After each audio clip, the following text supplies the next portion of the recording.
Welcome to shops of blessing. దేవుని కృపలో భద్రపరచబడి నూతన దినములో ప్రవేశించాం. ఈనాటి దేవుని వాగ్దానం, నీ మార్గముల మీద వెలుగు ప్రకాశించును. Light will shine on your ways. యోబు గ్రంథం 22వ అధ్యాయం 28వ వచనం. Praise God. ఈ నూతన దినములు దేవుడు మీ కొరకు సిద్ధపరిచిన ప్రతి దీవెన ఆకాశపు వాకిళ్లు విప్పి మీ మీద కురుంభరించునుగాక. మరి ఒక నూతన దినాన్ని ఆరంభిస్తున్న నేపథ్యములో ప్రేమ కలిగిన వాగ్దానము ద్వారా దేవుడు మనల్ని దర్శిస్తూ ఉన్నాడు. వెలుగైనటువంటి దేవుడు ఆయన ప్రేమ చొప్పున వెలుగు ప్రకాశింపచేయటానికి ఎన్నికలేనటువంటి మనలను ఆయన ఎంపిక చేసుకున్నాడు. ఆయన నామము కలిగిన బిడ్డలుగా నీ మార్గములలో చీకటి ఉండకుండులాగున నీ మార్గముల మీద వెలుగు ప్రకాశింపచేయటానికి ఆయన ఇష్టపడుతూ ఉన్నాడు. లేఖనమంటుంది, నువ్వు దేనినైనా యోచన చేయగా అది స్థిరపరచబడును. అవును, ప్రేమ కలిగిన దేవుడు నీ పక్షంగా ఉంటూ నీ ఆలోచనలు, నీ తలంపులు, నీ ప్రయత్నాలు సమస్తమును స్థిరపరచబడి నీ మార్గములో వెలుగుతో నింపబడటానికి దేవుడు నీతో పాటు కూడా ఉంటున్నాడు. నీవు ఆశీర్వాదానికి వారసులుగా ఉండటానికి పిలువబడ్డారు అని ఆయన జ్ఞాపకము చేస్తూ ఉన్నాడు. చీకట్లు మనలను కమ్ముకున్న నేపథ్యములో ఆయన సిద్ధపరిచిన ప్రతి దీవెన, ప్రతి ఆశీర్వాదం మనం ఎలాగూ స్వతంత్రించుకోవాలి అని దేవుడి ఉదయం మాట్లాడుతూ ఉన్నాడు. ఆయన నీ మీద, నీ మార్గముల మీద వెలుగు ప్రకాశింపచేయటానికి సిద్ధంగా ఉన్నాడు. ఆ వెలుగు నీ మీద ప్రసరింపబడాలి అంటే 4 పనులు మనము చేయాలి.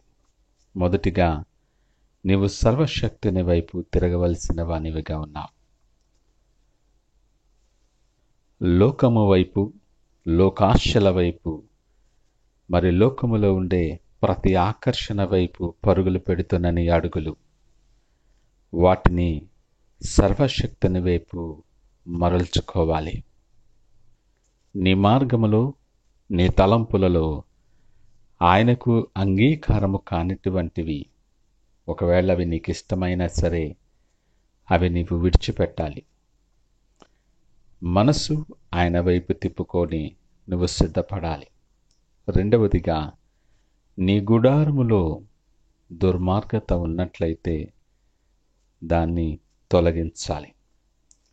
నీ హృదయములో, నీ జీవితములో, నీ గృహములో ఆయనకు అంగీకారము కానిటువంటివి, దుర్మార్గతతో కూడిన కార్యాలు ఉన్నట్లయితే వాటిని విడిచిపెట్టాలి. మూడవదిగా, ఆయన మాటలు నీ హృదయములో ఉంచుకోవాలి. దావీదు అంటాడు, నేను పాపము చేయకుండానట్లు నీ వాక్యాన్ని నా హృదయములో భద్రపరుచుకున్నాను అంటాడు. వాక్యము జీవము గనుక దానిని మనము పొంది ఉండాలని దేవుడు మాట్లాడుతూ ఉన్నాడు.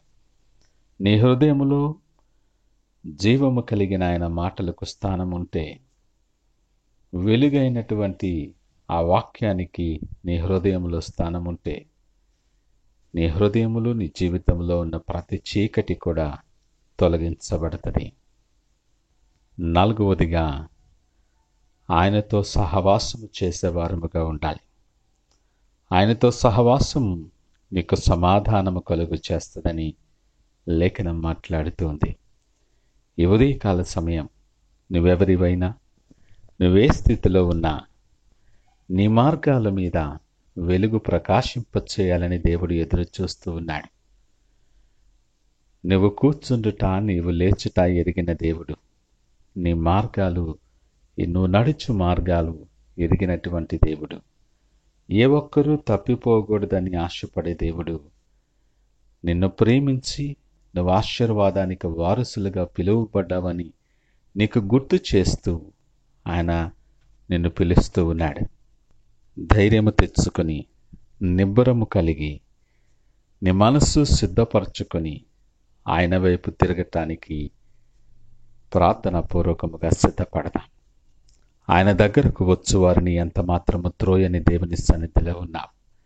నీ ప్రతి పరిస్థితికి చాలిన దేవుడు, నీ ప్రతి సమస్యకు పరిష్కారము చేయగలిగినటువంటి దేవుడు, నీ ప్రతి చీకటిని తొలగించి నీ మార్గముల మీద, నీ సమస్తము మీద ఆయన వెలుగు ప్రకాశింప చేయటానికి సిద్ధముగా ఉన్నాడు. ఆ ప్రకారమైన దీవెన స్వతంత్రించుకునేలాగిన ప్రార్థనాపూర్వకంగా దినాన్ని ఆరంభిద్దామా? ప్రార్థించుకుందాం. పరిశుద్ధుడు, ప్రేమ నమ్మకమైన మా యేసయ్యా స్తోత్రాలు. ఈ ఉదయకాల సమయం మాతో మీరు మాట్లాడారు, మీకు వందనాలు. మా జీవితంలో ప్రయాణములో అనేకమైన చీకట్లు మమ్మలను కమ్ముకున్నాయి. అనేకమైన ఆందోళనలు మమ్మలను ఆవరించి ఉన్నాయి. మార్గము గమ్యము ఎరగనటువంటి రీతిలో భారభరితమైన ప్రయాణం మాది కొనసాగుతూ ఉంది. ఈ ఉదయకాల సమయం మా మార్గాలు ఎరిగిన దేవుడువు, మా అడుగులు స్థిరపరచే దేవుడువు, మా మార్గాల మీద వెలుగు ప్రకాశింపచేస్తానని నువ్వు ఇచ్చిన వాగ్దానాన్ని బట్టి మీకు వందనాలు. ఎంతో ఆదరణ కలిగి ఆశ కలిగి నీ తట్టు చూస్తున్నాం.